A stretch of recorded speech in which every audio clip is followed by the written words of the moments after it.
मित्रांनो, चला आज आपण खूप महत्त्वाचा टॉपिक पाहणार आहोत आणि त्याचे आर्टिकल कसे लक्षात ठेवायचे त्याची भन्नाट ट्रिक्स पाहणार आहोत. तर सर्वात महत्त्वाचा टॉपिक म्हणजे काय, राज्यपाल. राज्यपाल असा टॉपिक आहे ज्यावर MPSC प्रश्न विचारल्याशिवाय राहत नाही. प्रत्येक पेपरमध्ये तुम्ही मागचे प्रिव्हियस इयर क्वेश्चन पाहिले असतील तर असा एकही पेपर नाही की ज्यामध्ये राज्यपालावर प्रश्न नाही.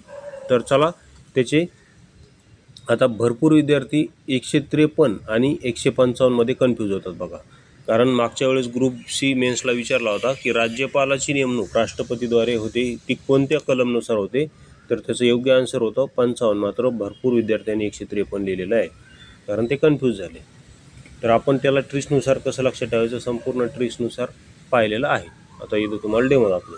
आणि या संपूर्ण ट्रिक्सचं जर तुम्हाला PDF हवी असेल पॉलिटी आर्टिकलच्या संपूर्ण आर्टिकल्सची, तर तुम्ही 84 21 90 83 84 या नंबरवर संपर्क करू शकता.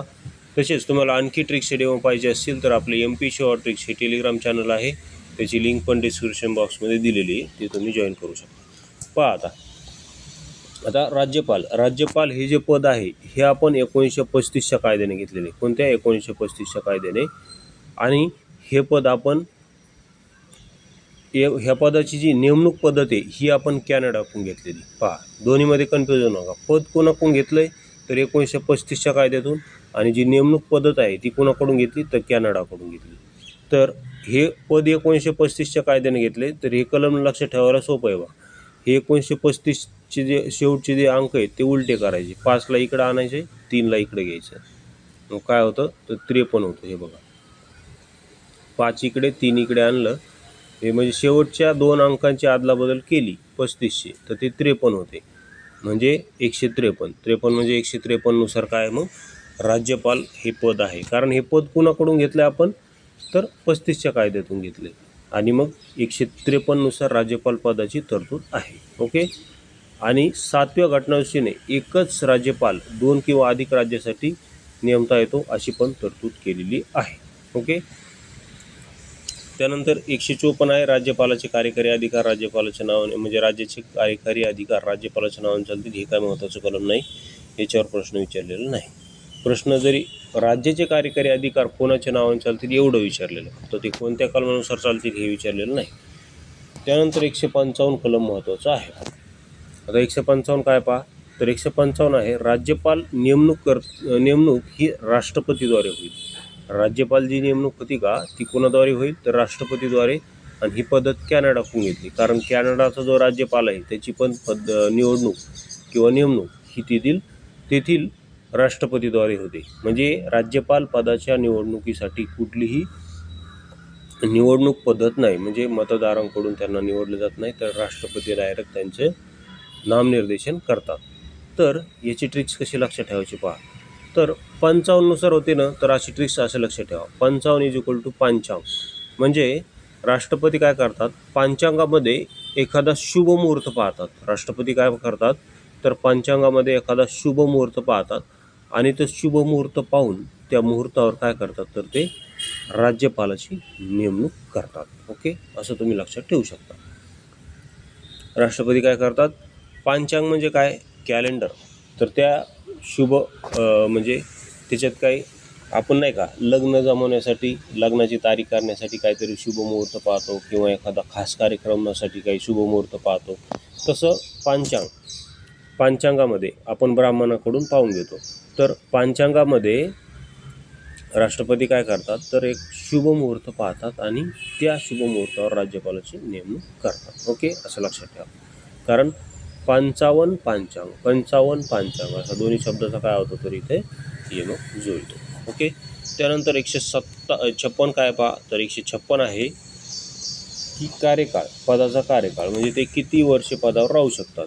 तर असा कुठलाही फिक्स कार्यकाळ नाही त्यांना, राष्ट्रपतीची मर्जी असेपर्यंत ते पद धारण करतात. ओके. राज्यपालाचा कुठलाही फिक्स कार्यकाळ नाही, जोपर्यंत राष्ट्रपतीची इच्छा आहे तोपर्यंत ते पदावर राहतात. मात्र तसे ते 5 वर्षे राहतात. जर राष्ट्रपतीने त्यांना काढून टाकले नाही तर ते 5 वर्ष राहतात. मात्र 5 वर्ष गॅरंटी आहे का त्यांना, नाही. 5 वर्षे त्यांचा पदाचा कार्यकाळ आहे, पण ते 5 वर्षाच्या आत राष्ट्रपती त्यांना कधीही काढून टाकू शकतात.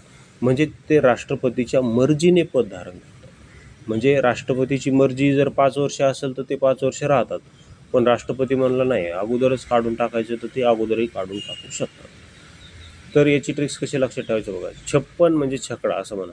म्हणजे राज्यपाल त्यांच्या ऑफिसचे कार्य संपले की छकड्यात बसून घरी जातात, किंवा राष्ट्रपतीची मर्जी संपली की त्यांना छकड्यात बसून घरी पाठवतात. जा म्हणतात, तू आता परमनंट घरी जा, परत येऊ नको, असं लक्षात ठेवा. 56 छकडा, कारण जसं आपण वर पांचांग आणि 55 असा मग जुळवला, तसं इथं 56 आणि छकडा असा मग जुळतो बघा. 56 आणि छकडा, छकड्यात बसून त्याला घरी पाठवतात कायमस्वरूपी. त्यानंतर 57 पहा, राज्यपाल पदाच्या अर्हता म्हणजेच पात्रता आहे. राज्यपाल पदाच्या पात्रता आहेत. पात्रता काय पहा, तर भारतीय असावा, त्याचे वय 35 वर्ष असावं. तो काय असावा, भारतीय असावा, आणि त्याचे वय किती असावे, तर 35 वर्षे असावे. तसेच खालील 2 संकेत पाळले जातात. तो राज्याच्या बाहेरील व्यक्ती असावा आणि CMचा सल्ला घेतलेला असावा.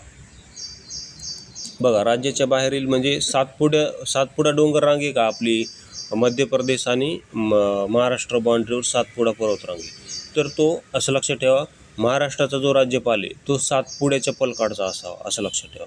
महाराष्ट्राचा जो राज्यपाल आहे का तो सातपुड्याच्या पलीकडचा असावा. म्हणजे सातपुड्याच्या पलीकड म्हणजे MP चा असावा, असं लक्षात ठेवा.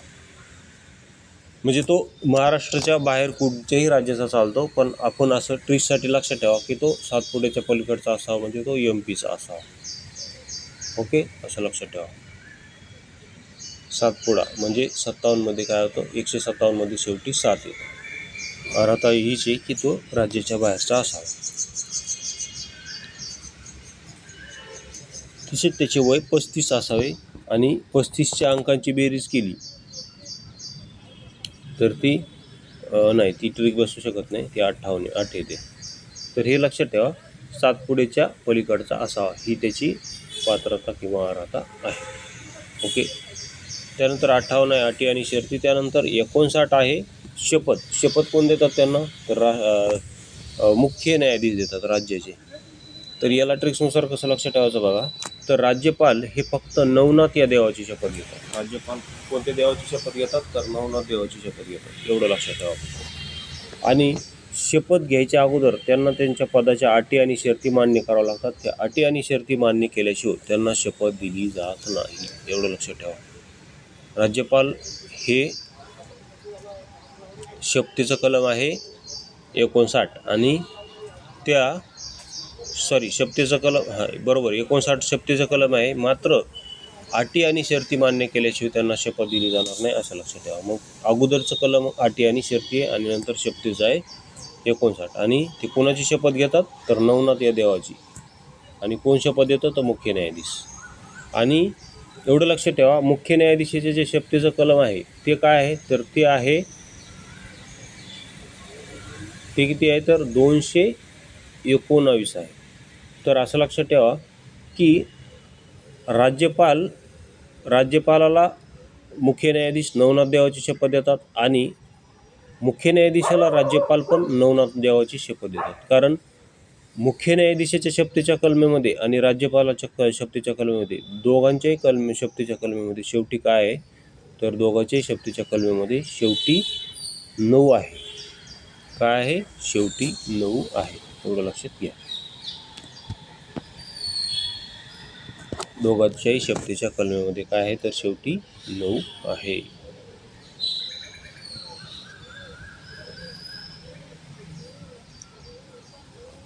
तर अशा प्रकारे आपण इथे संपूर्ण राज्यपालाचे काय पाहिलेले आहेत. आता एकच राहिलं 161 एक महत्त्वाचं आहे. 161 काय आहे, तर राज्यपालाला क्षमादान करण्याचा अधिकार आहे. तर याची ट्रिक्स पहा. याची ट्रिक्स अशी आहे की राज्यपाल आपल्या PAची प्रत्येक चूक माफ करतो. PA राज्यपालाचा जो PA असतो का, त्याची कुठलीही चूक असू द्या, राज्यपाल ती माफ करतात. मग असं का म्हणलं मी PAची चूक माफ करतात, कारण त्याचं कारण असं आहे की P हा ABCDनुसार 16 नंबरला येतो. किती, 16. आणि हा जो A आहे हा ABCDनुसार 1 नंबरला येतो. P किती नंबरला येतो ABCDनुसार, तर 16 नंबरला येतो. आणि हा जो 1 आहे हा किती नंबरला येतो, तर 1 हा ए किती नंबरला येतो, तर ए हा 1 नंबरलाच येतो. पी 16 नंबरला येतो आणि ए 1 नंबरलाच येतो. तर अशा प्रकारे तुम्ही ते लक्षात ठेवू शकता. ओके. तर या व्हिडिओमध्ये आज आपण संपूर्ण राज्यपाल आर्टिकल्स ट्रिक्सनुसार कसे लक्षात ठेवायचे याची भन्नाट ट्रिक्स पाहिलेली.